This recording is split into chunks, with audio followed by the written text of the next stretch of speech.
ہماری دنیا تیزی سے بدل رہی ہے.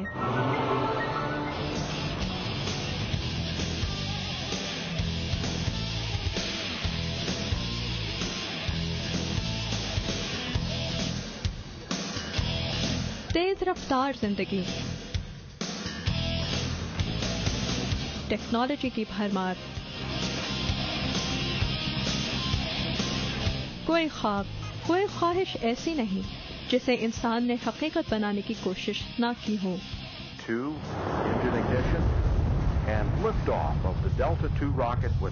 There's this interplay between just imagination and creativity and crazy ideas. میں سمجھتا ہوں کہ لوگ کئی برسوں سے سائنس کے معمے کو سلجھانے کی کوشش کر رہے ہیں، لیکن جیسے عجیب خیالات ہم آج آزما رہے ہیں ایسے شاید پہلے کبھی نہیں آزمائے گئے. So it just, the surprises never end is the issue.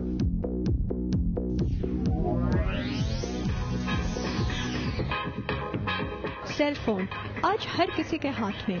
کچھ برسوں پہلے ہی یہ تصور لوگوں کو حیران کر دیتا. آج ہمارا فون، ہمارا کمپیوٹر، ہمارا سی ڈی پلیئر ایک ہی آلہ ہے. اتنی ترقی، اتنی جدت. کمپیوٹر کی ٹیکنالوجی میں اگلا قدم کیا ہوگا؟ سائنسدان مشینوں میں انسانوں کی طرح سوچنے اور فیصلے کرنے کی صلاحیت پیدا کر رہے ہیں. یہ ہے مصنوعی ذہانت یا آرٹیفیشل انٹیلیجنس. کمپیوٹر کا استعمال ہماری روزمرہ زندگی کا حصہ بن گیا ہے، اور جہاں کہیں کمپیوٹر یا کمپیوٹر پروگرام استعمال کیا جاتا ہے وہاں آرٹیفیشل انٹیلیجنس کسی نہ کسی صورت میں ضرور موجود ہوتا ہے. AI has many definitions, and its definition changes over time. One thing we can say about AI right now is that it can be typically thought of as being the study and practice. Artificial intelligence کی تعریف وقت کے ساتھ ساتھ بدلتی رہتی ہے. آج کل آرٹیفیشل انٹیلیجنس کے شعبے میں ایسے پروگرام یا ایجنٹ بنائے جا رہے ہیں جو اپنی سوچ کے ذریعے یا عملی طور پر کسی نہ کسی طرح کی ذہانت کا مظاہرہ کریں. اسے پروسیجرل ماڈل کہتے ہیں، یعنی کہ یہ ماڈل اپنے پروگرام سے بڑھ کر قابلیت کا مظاہرہ کرتے ہیں. آرٹیفیشل انٹیلیجنس کا ایک اور پہلو بھی ہے جو انسانی زبان اور حرکات کی نقل کرتا ہے. اسے کوگنیٹو ماڈل کہتے ہیں. ڈاکٹر ڈیوڈ ایہا کہتے ہیں کہ انٹرنیٹ ٹیکنالوجی میں ترقی کے ساتھ ساتھ اس شعبے میں بھی آرٹیفیشل انٹیلیجنس کا استعمال بڑھ رہا ہے. So, for example, in the field of ubiquitous computing, where we've all got our handheld devices and we're walking with them everywhere, we can get an enormous amount of information in terms of... آج کل ہم ہاتھ میں اپنی چھوٹی چھوٹی devices لیے ہر جگہ جاتے ہیں.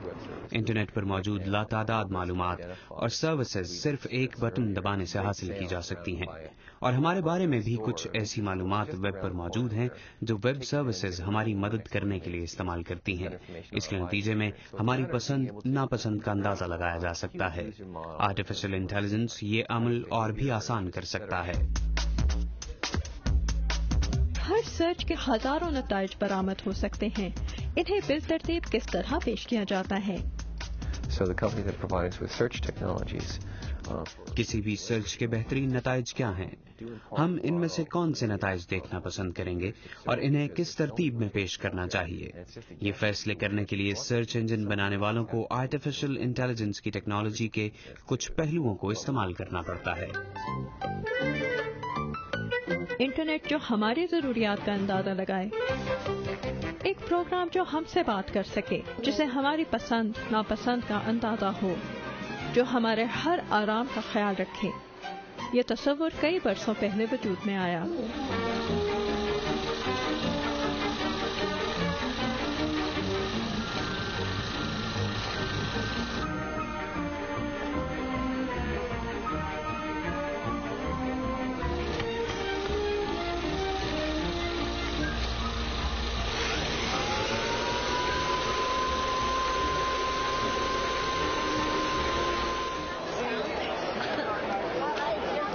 اور یہ ہے آج کا گھریلو روبوٹ.